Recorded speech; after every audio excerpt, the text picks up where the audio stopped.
Cette année, Shavuot tombe Motzei Shabbat, un dimanche. Donc on a Shabbat et Shavuot ensemble. Il y a beaucoup de lois qui concernent le passage entre les deux. Ici en Israël, c'est moins courant qu'à l'étranger. Parce qu'à l'étranger, des fois, tu as Shabbat qui tombe, le jour de Yom Tov tombe à Shabbat et tu as le deuxième jour. Et la majorité des choses que je vais dire maintenant, elles concernent aussi le passage du premier au deuxième jour à l'étranger. D'accord? Mais ici en Israël, on n'est pas trop habitué, donc c'est important que je parle de ces lois-là. Comment on fait pour faire le passage de Shabbat à Yom Tov comme il se doit? D'autant plus que, comme on va voir, on ne peut pas préparer des choses de Shabbat pour Yom Tov, et Yom Tov commence tard. Ici en Israël, la nuit c'est vers 8h10, quelque chose comme ça. En France, je ne sais pas, c'est 10h, et bon, c'est très très compliqué. Et on a tendance à vouloir déjà préparer pendant Shabbat pour Yom Tov. Or c'est interdit, il y a des choses qu'on peut, des choses qu'on ne peut pas, on va étudier tout cela. Première chose, c'est bien d'aller au mikvé tous les jours. Celui qui n'a pas tous les jours, c'est bien d'aller au moins la veille de Shabbat. Celui qui n'a pas les veilles de Shabbat, au moins aller les veilles de Yom Tov. Parce qu'à Yom Tov, tout le monde doit se purifier. Donc, la veille de Shabbat, on ira au mikvé pour Shabbat. Et si on peut aller de nouveau au mikvé Shabbat pour Yom Tov, alors c'est bien. Il faut vérifier. Pas tous les mikvés sont ouverts. Mon mikvé, par exemple, il est fermé. Parce que le patron du mikvé, il a peur de laisser le mikvé ouvert. Les enfants, après l'après-midi, ils savent qu'il y a une piscine ouverte. Donc ils vont à la piscine, il n'y a personne, ils peuvent se noyer, c'est très dangereux. La cause numéro 1 de mort infantile en France, c'est les piscines privées. D'accord? Faites super attention à cela. Mais par contre, le matin, c'est ouvert. Donc celui qui va tremper le matin au mikvé Shabbat matin, c'est valable aussi pour le Yom Tov. En parenthèse, ceux qui vont tremper tous les veilles de Shabbat au mikvé, il faut savoir que tremper le Shabbat matin, c'est plus important que le tremper vendredi après-midi. Le Ben Ishraï dit que la différence qu'il y a entre Chol, le vendredi après-midi, et vendredi soir, elle est plus petite que la différence qu'il y a entre vendredi soir et samedi matin au niveau de la Kedusha. Donc c'est bien de tremper au mikvé. Attention, il y a des lois à respecter. Pour nous les Sfaradim, il ne faut pas tremper dans de l'eau chaude. Il faut dans de l'eau froide, même en hiver. D'accord? Glacé ou tiède? Tiède, ça va. Jusqu'à 37 degrés, on considère que c'est encore froid. Si ça n'a pas été chauffé pendant Shabbat, des fois c'est... Deuxièmement, quand on s'essuie, il ne faut pas essorer. La barbe, la moustache, quand tu as beaucoup de cheveux, d'accord? Beaucoup de cheveux, c'est comme j'ai aujourd'hui maintenant, d'accord? On a bientôt Shavuot, je n'ai pas encore pas les cheveux, ça c'est beaucoup. Donc il faut avec délicatesse, comme cela. Il faut acheter un ner neshama, c'est une bougie qui va tenir pendant au moins 24 heures.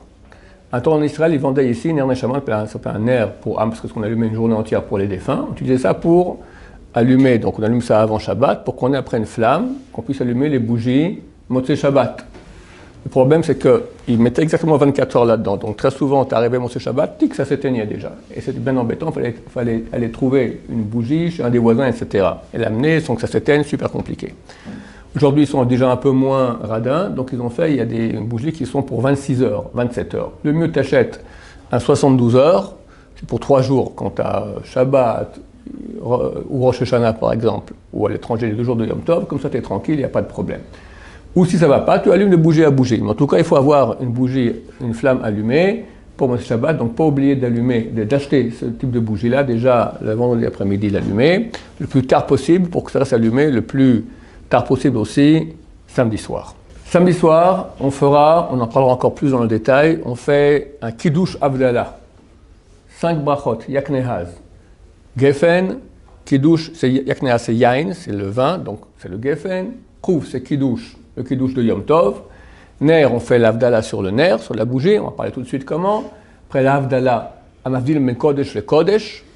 Et là, il y a un texte que les gens ne savent pas comment le lire, il y a des points, on verra ça dans le détail exactement où mettre les points, sinon on dit n'importe quoi. Et enfin, Zman Shecheyano.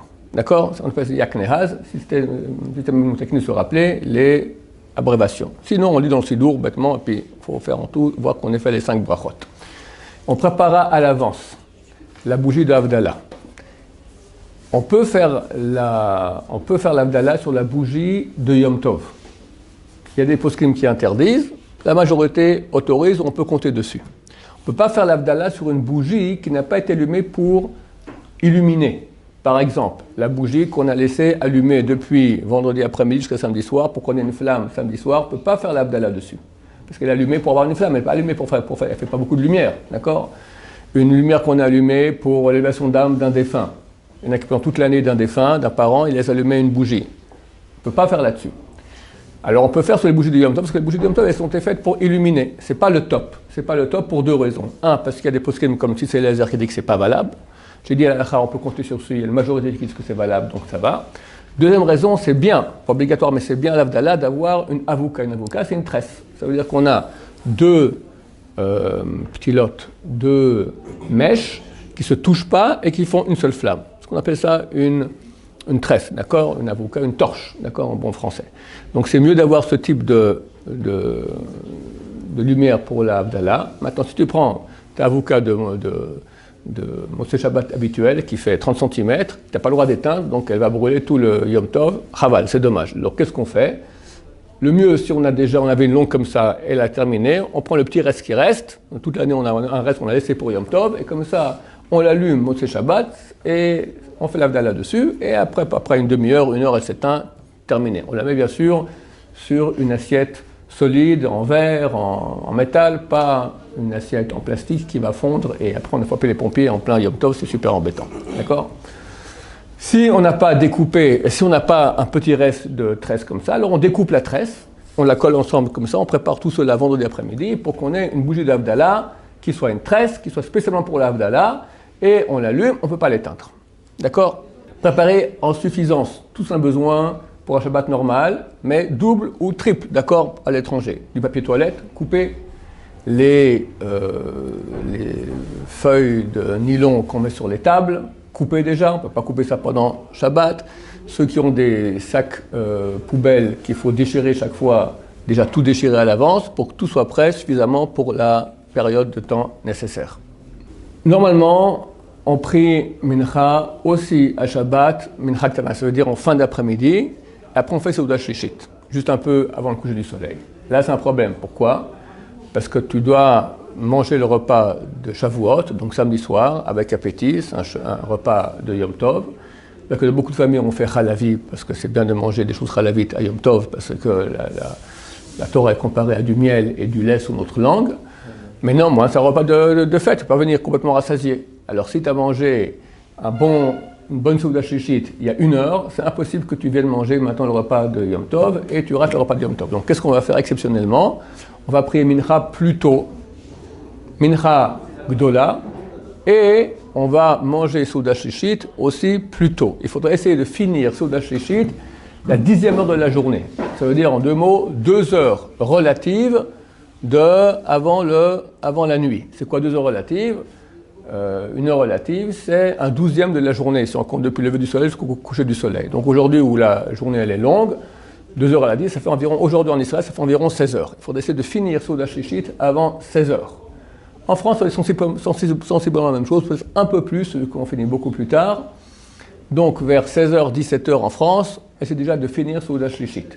Donc le mieux, c'est si possible recevoir Shabbat plus tôt, manger tôt, aller au lit tôt, se lever tôt, prier tôt, manger le repas du matin, Shabbat tôt, aller dormir, se lever après, parce qu'il faut dormir, parce qu'on va être en forme pour la nuit, pour le tikkun, faire Seudat Shlishit tôt, et après encore étudier B'ezrat Hashem jusqu'à Yom Tov. Il faut tout commencer plus tôt, comme ça on pourra rentrer comme il faut.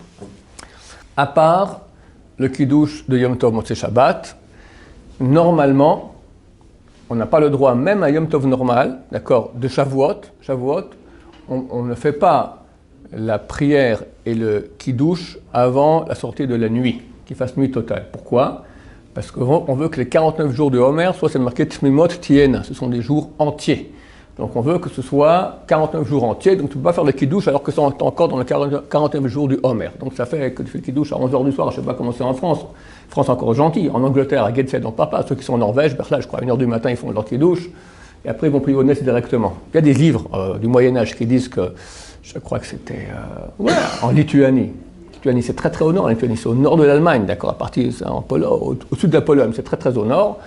ils faisaient le kidouche, ils mangeaient le repas de Shabbat, ils allaient faire un petit tour au bord du fleuve avec leur famille, comme ça, à 1h du matin. Après, ils allaient prier Shachrit net, et après, ils allaient dormir. D'accord? Ils avaient 1 heure de nuit. Donc, là aussi, à Shavuot, étant donné qu'on veut que les 49 jours soient entiers, on essaiera de faire la prière de Arvit, le kidouche, qu'après la sortie de la nuit. Rabbi Yosef dit que dans les pays européens, surtout nordiques, dans le cas c'est très dur pour les enfants, etc., alors on peut déjà prier Arvit plus tôt et essayer de faire le kidouche pas trop tôt, essayer de le faire au moins après le coucher du soleil, pas avant le coucher du soleil. C'est déjà bien le coucher du soleil, entre le coucher du soleil et la nuit, dans les pays nordiques, il y a des fois 1 heure, 1 heure et demie de temps, donc on gagne déjà du temps. Baruch Adonai, Olam Amen V'Amen.